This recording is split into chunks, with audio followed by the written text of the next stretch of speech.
në emrin të Allahut të gjithë mëshirshmit, mëshiruesit, mëshirëbërësit. Falënderimet I takojnë Allahut fuqiplot. Salavatet, përshëndetjet, uratat, bekimet ja dedikojmë pejgamberit ton Muhammedit alayhi salatu wassalam, familjes së tij, shokëve të tij dhe gjithë atyre që ndjekun rrugën e tij deri në ditën e gjykimit. Të nderuar vëllezër praneshëm, asalamu alaykum wa rahmatullahi wa barakatuh. Dersën e xumës të kaluar apo ligjëratën e kaluar, me lejen e Zotit kemi folë për kënaqësinë shpirtërore. Dhe për mu fut në temë, kemi thonë që kënaqësia shpirtërore I takon njerëzve të veçantë të Zotit, të përzgjedhur të Zotit, pra besimtarëve. Dhe kemi fillu me shpjegu se nuk ka kënaqësi shpirtërore pa besim në Zotin. Pra burimi I kënaqësisë shpirtërore është besimi në Allahun xhaleshanuhu. Dhe jemi ndalë te pyetja pse njeriu besimtar është I vetmi person që I takon si dhurat prej Zotit kënaqësia shpirtërore, dhe kemi folë për arsyen e parë, ku kemi thonë sepse besimtari I përgjigjet natyrës njerëzore në cilën Zoti e ka kriju njeriu. Kemi folë gjëra gjatë rreth kësaj pike. Sot me lejen e Zotit madhreshëm do të flasim për pikën e dytë, gjithsesi arsyen e dytë pse kjo kënaqësi shpirtërore I takon besimtarit. Arsyeja e dytë është sepse udhëzimi I besimtarit për te fshehta e qenjes së tij. Pra besimtari është ai I cili në vazhdimsi apo qenja e tij e pastërt, natyra e tij e pastërt I shkon përshtatje asaj për cilën Zoti e ka zbrit nëpërmjet pejgamberëve. Pra gjithçka që vepron besimtari mundohet që ta ruajë atë qetësinë, gjithsesi natyrën e pastërt shpirtërore, e si rezultat I kësaj I vjen edhe kënaqësia shpirtërore. Nga brëndësia se cilit prej neve që jemi këtu, po edhe ata që nuk janë. Njeriu I dëgjon disa zona të heshtur apo disa zona të lehtë cilat thrasin, dhe ata zona bojnë pyetje.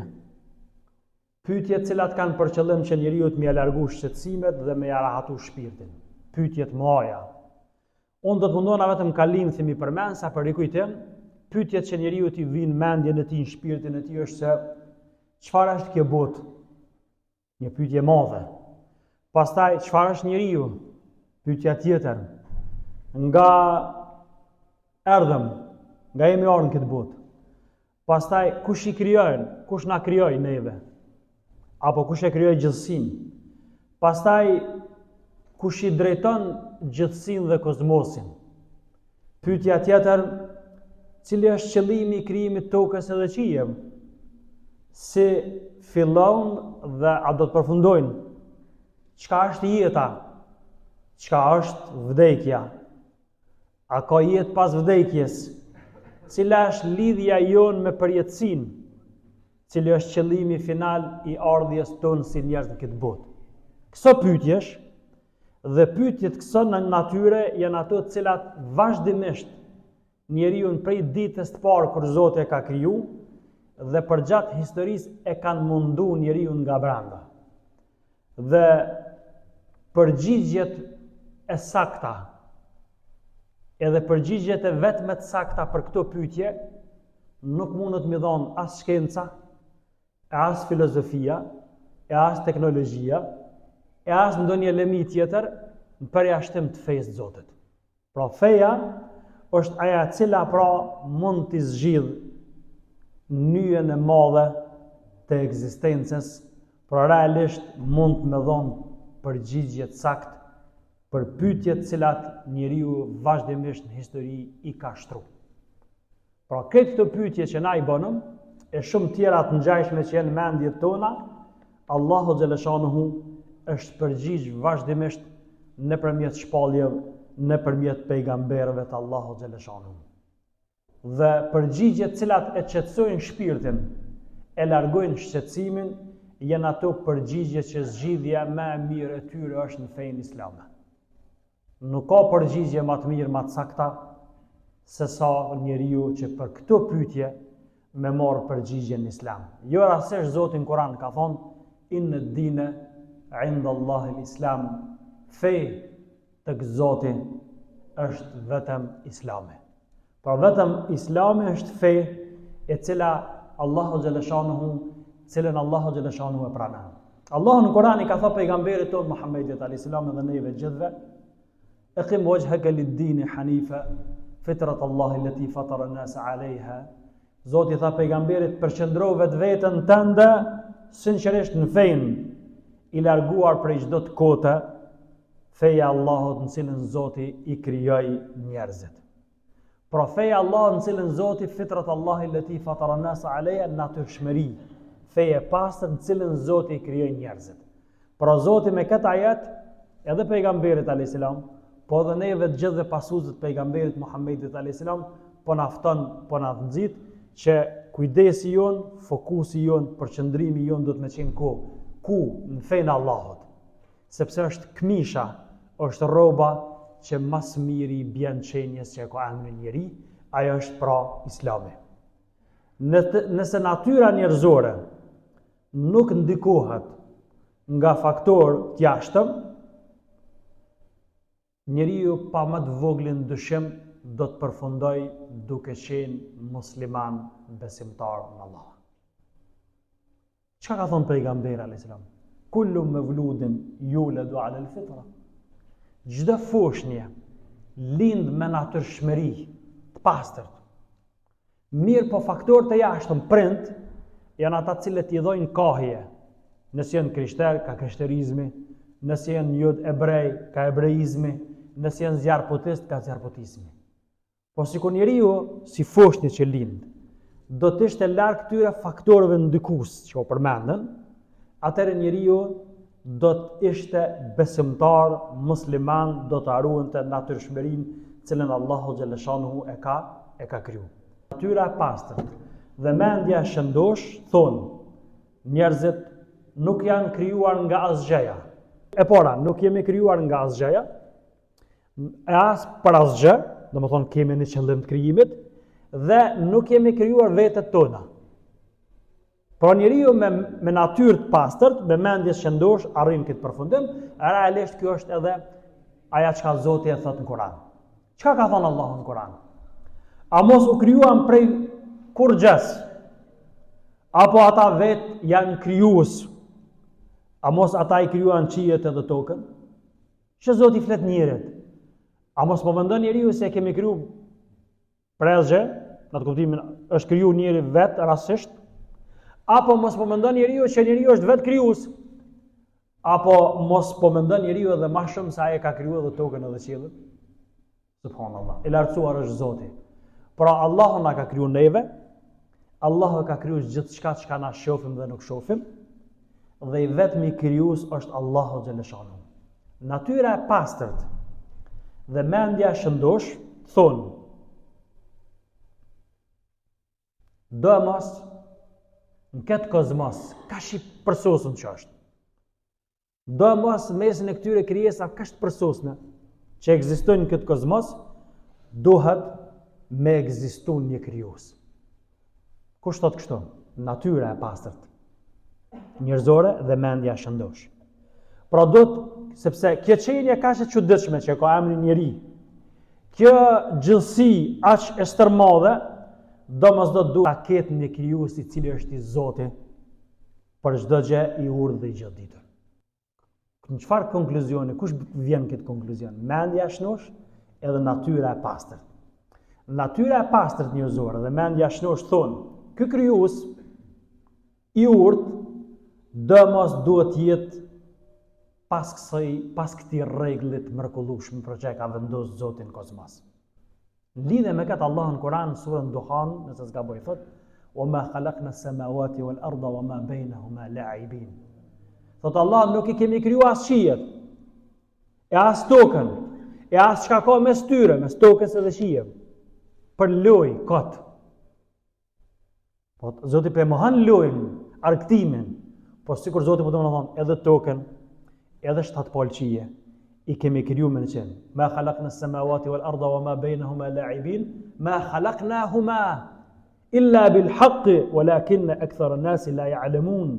Ne as tokën as qiellin nuk e kemi kriju kot, po kemi kriju thot Zoti bil haqq, me një qëllim të caktuar, mi po shumica e njerëzve fatkeqësisht nuk e din. Pra Allahu xhaleshan nëpërmjet këtij ajeti do të na tregon neve se ekzistenca e njeriut ka një mesazh. Pas kësaj jete që mbaron, vjen një jetë tjetër, pas dunjas vjen ahireti, bota tjetër, dhe është aja jeta tjetër duhet të jetë qëllimi dhe synimi i njerëzve të besimtarë. Mas dunjas vjen ahireti. Këto ka vdekje. Në ahiret s'ka më vdekje. Mesazhi i besimtarit është që nëpërmjet kësaj dunjoje njeriu me pas qëllim arritjen e kënaqësisë Zotit dhe fitimin e shpërblimit në botën tjetër. Pra ekziston një botë e cila do të jetë bota e shpërblimit. Kur tham bota e shpërblimit, ai që ka bo mirë do të shpërblehet me të mirë, ai që ka bo keq do të shpërblehet kushtimisht me keq. Tyra e pastërt dhe mendja shëndosh e ndjejnë dhe kuptojnë se për shkak të krijimit dhe adhurimit të mirësive të pafundme që na ka dhënë Zoti neve, pra Allahu meriton mu falëndëru dhe jo më mohu, mu besu dhe jo mu përgënjeshtru. Pra këtë mira që na ka dhënë Zoti, mendja shëndosh dhe logjika e mendjes shëndosh, çka thotë fal përfundimi? Ky Zot që na ka krijuar në formën më të përsosur, na ka dhënë këtë mirat, ky meriton mi besu këtij Zoti. Meriton mi nënshtru këtij Zoti. Meriton me dasht këtë Zot. Meriton mi thonë faleminderit këtij Zoti, e meriton edhe mu adhuru me adhurim të pastërt. Allahu kur ka fol për këtë çështje në Kur'an, çka ka thonë në surën Al-Baqara? Ya ayuhan nas inna khalaqnakum ya ayuhan nas ittaqu rabbakum. O ju njerëz, keni frikë Zotin e juaj. S'ka thonë o ju besimtarë, o ju musliman, o ju njerëz. Keni frikë Zotin tuaj, alladhi khalaqakum, që ju ka kriju juve. Walladhina min qablikum, ata që kanë jetu përpara jush, la'allakum tattaqun, në mënyrë që ju të bëheni njerëz të mirë, njerëz të devotshëm, njerëz në rrugën e Allahut dhe lëshon. Në Zotin nuk ndalet këtu, vazhdon ajeti. Alladhi ja'ala lakum al-ardha firasha, ai cili tokën për juve e bën shtrat, shtrinë. Was-samaa binaa, qiellin e bën kulm për juve. Çati. U anzala min as-samaa'i ma'a, nga qielli Zoti për juve ka zbrit shi, ujë, shi. Prej këtij shiu, ujë, Zoti ka nxjerr shumë bimë, shumë fruta për juve, si lloj furnizimi, rrezik për juve, ushqim për juve. Pra Allahu xhaleshan nëpërmjet këtyre ajeteve çka po na flet neve?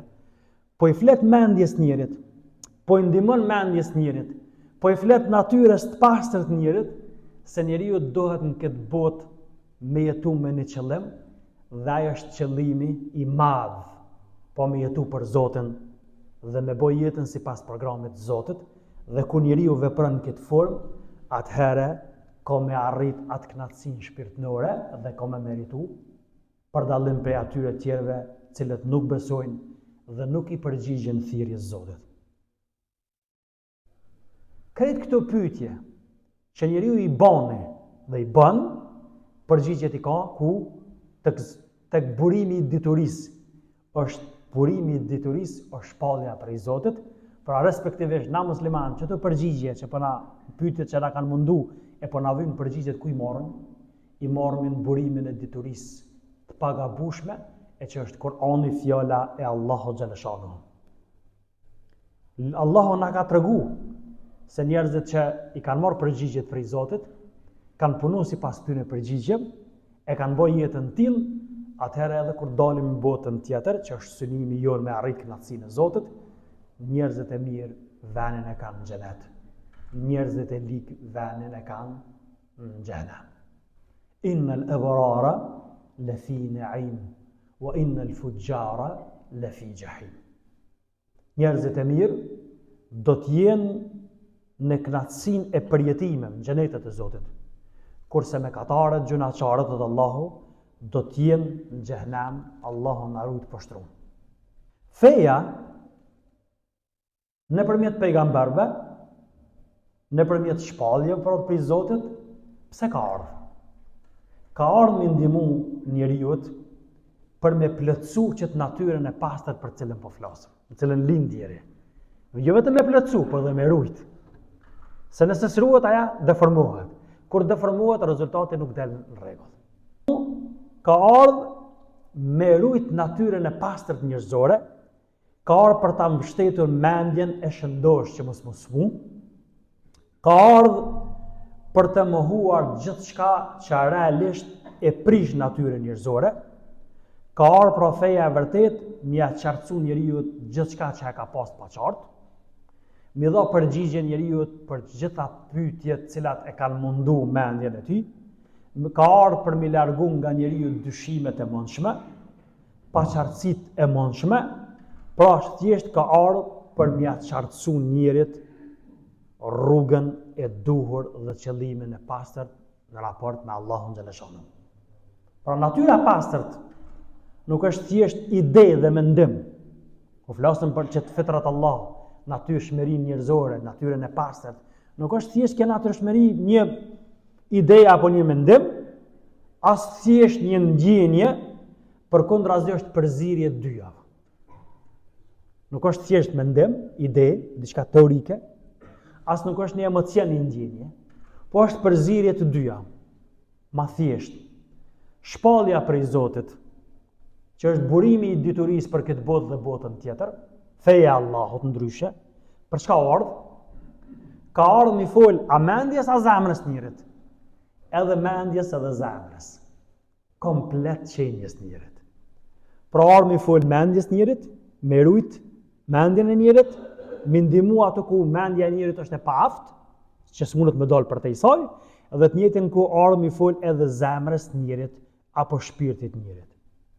Pra, për me arrit njeri, sado që njeriu mund t'jetë i zgjuar, sado që mund t'jetë inteligjent, sado që mund t'jetë i arsimuar dhe i edukuar, nivelet shkencore, mendja njerit prap para këtyre temave të mëdha që lidhen me xhenetin, me xhehenemin, me botën tjetër, me ringjalljen, me urën e siratit, me daljen përpara Allahut, ditën e gjykimit, mendja njerit është e paaft. Prandaj Zoti ja ka lënë mendjes njerit një portë të madhe që ka emrin shpallje, vahyi i thonë në gjuhën e fesë, shpallje prej Zotit, ku nëpërmjet saj mendja jonë e kufizuar e mangt përfiton nga mendja, kushtimisht po e pa kufizuar, e pa gabuar, e cila vjen prej Zotit. Pse mendja jonë është e mangt? Sepse është e përkufizuar në kohë dhe hapësirë. A mundet me dal mendja njerit për te koha? Ose për te hapësirës vendit? Jo. Prandaj si e tillë, kur flasim për botën tjetër, prej momentit vdekjes, momentit si ndodh vdekja, e tutje për njerin është gajb, është e fshehtë. Dhe sa do njeri që kishmërri me mendje, nuk ka mundësi me dho përgjigje për temat që dalin për te vdekjes. Prandaj u konë domosdoshme që Allahu xhaleshanu me dërgu pejgamber që mi ndihmu kësaj mendjes të kufizuar, edhe në farë forme, sepse mendja kur nuk ka qenë e pavarur, mendja vazhdimisht ka nevojë për mbështetje, për krahje, për ndryshe, do t'jetë e çoroditur dhe e gabuar. Do t'jetë e çoroditur dhe gabuar. Kjo mbështetje që i ka ardhur mendjes, pra njeriut, prej Allahut xhaleshanu ka ardhur, pra që ka emrin shpallje, ka ardhur me ndihmu njeriut, ja ka mësu njerit çka është besimi dhe ja ka mësu realisht themelet e besimit dhe themelet e fesë. Njeriu pa shpallje mundet veç mu lodh, në korr nuk do të mërri në rezultatet të duara. Pa fe, pa pejgamber, pa libra të shajta, njeriu korr nuk mundet me zbulu qëllimin pse Zoti e ka kriju. Dhe çka e pret njerin tutje. Absolutisht. Mendja deri në fazë mundet me ndihmu njeriu. Po kur arrin në fazë caktuar, mendja dorëzohet. Dhe pastaj mendja e pranon ligjin, shpalljen, komunikimin e Allahut xhaleshanu. Për marrë një shembull shumë thjesht. Një njeri që don me gjetë vërtetën, apo që të kënaqësinë shpirtërore, se njerëzit vazhdimisht në histori, filozoftë, shkencëtarë, dietarë, studiust, ideologët, kanë gjurmu me gjetë thelbin e ekzistencës. Pse ekzistojnë? Për me mërrit e ku të çaja kënaqësia e shpirtit apo lumturia. Një njeri që se dën pa shpallje, pa pejgamber, pa fe, me mërrit e çka e vërtet, i përngjon një njeri që është në shkretirë. E dini shkretira? Edhe njeriu po ecë shkretirë, nxehtësi e madhe, kërkon s'ka rrugë, krejt zallë, rrë. Si ka mundësi kjo me dalë me gjetë rrugën? Ku s'ka rrugë realisht aty. Dhe në një moment kur njeriu vazhdon lodhet në rrugtimin e tij në shkretirë, e sheh nga larg një mirazh, një çast mirazhi, kur njeriu prej temperaturës, nxehtësisë dhe rrërës i shfaqet njeriu edhe etja ka rrok, i shfaqet njeriu prej larg duket sikur e pëshe ujë, që quhet mirazh. Edhe njeriu në atë drejtim vazhdon kur arrin atë e gjon s'ka kur gjë. Po njeriu pa fe, pa Kur'an, pa shpallje prej Zotit, i përngjan këtij njeri në shkretirë që e ka humbur rrugën, realisht s'ka rrugë hiç. Edhe arrin te një nivel e gjeta kur është që aja ka qenë veç një lloj halucinacioni, një lloj mirazhi dhe e sheh që aja bindet njeriu që syri i tij ka gabu, se në vërtet atje nuk ka asgjë. Ati që Allahu xhaleshanuhu, Allahu ka thënë Kur'an kështu, ati që Allahu nuk i jap dritë, ai nuk ka për të pasur dritë. Dietar kanë thënë, çka është kjo drita? Ka thënë që kjo është drita që ja ndriçon mendjen njerit. Kjo është shpallja, është feja prej Zotit. Është ndryshe që na i themi udhëzimi prej Zotit. Ati që Zoti nuk jap këtë dritë, këtë nur, këtë udhëzim, ai ka mulos sikur ai që ka ecë në shkretirë, po besoni që kur s'ka me gjetë në vërtetën. Pra, pse besimtari e meriton që kënaqësinë shpirtërore? Sepse natyra e tij dhe mendja e tij e shëndosh, natyra e tij e pastërt dhe mendja e tij e shëndosh në farforme, pra i ndihmojnë besimtarit me zbulu fshehtësinë e qenjes tij, sepse ai përveç burimit të mendjes, ai e ka dhe një burim tjetër, e që është burimi i vërtetës, është edhe shpallja, sepse beson ta. Pra, teorician dhe ideolog u përpoqen të shkuarën, të kaluarën, po edhe sot në tashmen, për me gjetë atë fshehtësinë e ekzistencës dhe kësaj me arritë qetësia shpirtërore, por as të kalunën, e as të tashmen, as të ardhmen pa fe nuk ka mundësi me gjetë një gjë tjetër. Fahru Razi, një filozof i madh islam, një studiues i madh i islamit, ai e ka ndjek këtë rrugën e filozofëve, rrugën e teoricianëve të ndryshëm dhe studiuesve, dhe ai e ka një fjali shumë të mirë që ka rrinë në konkluzë, në përfundim, gjatë studimeve që i ka bëj, sikur që kanë bërë të tjerë. Ai thotë kështu: "Kom studiuar të gjitha librat e filozofisë. Jo 1, 2 e 3, gjitha librat e filozofisë të kohën kur ka jetuar. Dhe metodologjinë e tyre. Mirë po, pash që ato as t'ja shuin etjen të eturit, e as t'ja largojnë dhimbjen të smurit. Por pash që rruga me afërt ishte ajo rruga e Kuranit." Dhe unë nështrova të kjo. Pra sa dëshë njeri, nuk është turp marrë që njeriu me lexu me studiu. Kur fa problemi nuk është. Po për këto çka po flasëm na, njeriu ka më dashur të udhëzu përpara librit dhe fesë të Allahut xhaleshano. Rruga vetme tek e vërteta është shpallja dhe udhëzimi i Zotit.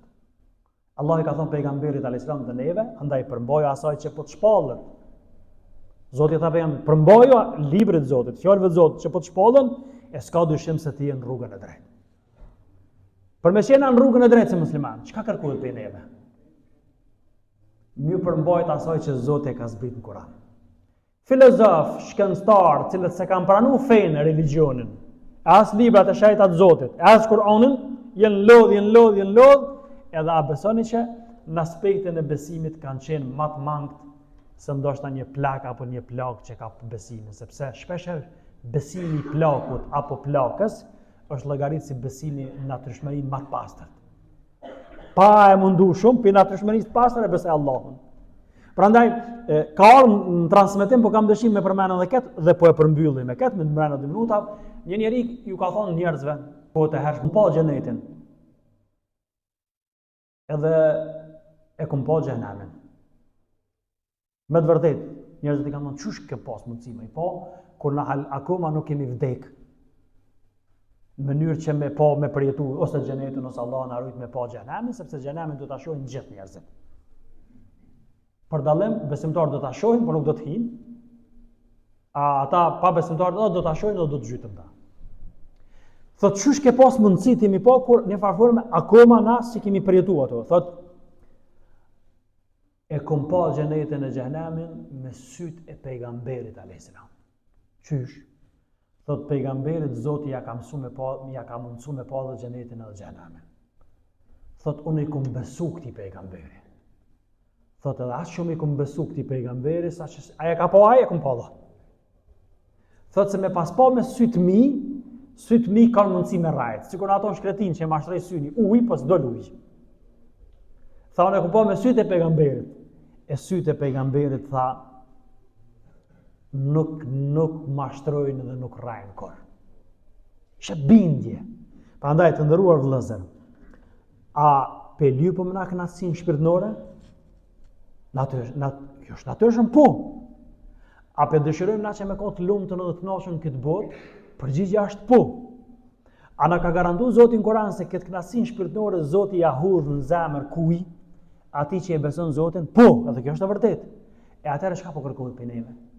Për neve po kërkohet që sa më shumë më në shëtru Zotit, me praktiku mësimet e Zotit, me jetu si pas programit Zotit, kushtetut në jetën tonë me pas në rënd por librën në Zotit, dhe pastaj kur na bëh me tillë, keni mu bind. Nëse akoma dikush nuk është i bindur, se atëherë Zoti ka me zbrit kënaqësinë shpirt e që njeriu që atëherë ka me kuptu se pas ka mundësi njeri me koni kënaqur edhe me nëse është i varfën. Pas ka mundësi njeriu me qeni kënaqur edhe nëse është i smur. Pas ka mundësi njeriu me koni kënaqur edhe nëse ka probleme dhe të lashe. Sepse janë pjesë e jetës njerit. Pra kënaqësia në zemër nuk do më thonë që s'kem sprova në këtë botë. Por ka sprova. Por sa ma shumë që njeriu sprovohet, shpreson shpërblimin e Zotit dhe i kënaqet shpirti dhe zemra. E pastaj kur dalim botën e përtejme, ato ku veç besimi neve na ndihmon, atëherë kemi me pase sa mirë pas ka qenë, e sa mirë e çfarë shpërblimit të madh Zoti pas ka përgatit për ata njerëz që jenë hinë në xhenet, pra e kanë shiju xhenetin e dunjas para se me hinë xhenetin e ahiretit. Pra e kanë njoft Zotin dhe e kanë përmend Zotin dhe ju kanë nështru Zotit. Zoti na bëj për atyre ato që e flasim dhe veprojmë. Zoti na shtoft kënaqësinë shpirtërore. Zoti na bëj të lumtur në dunja dhe të lumtur përjetësisht në botën tjetër. Alhamdulillahi Rabbil Alamin.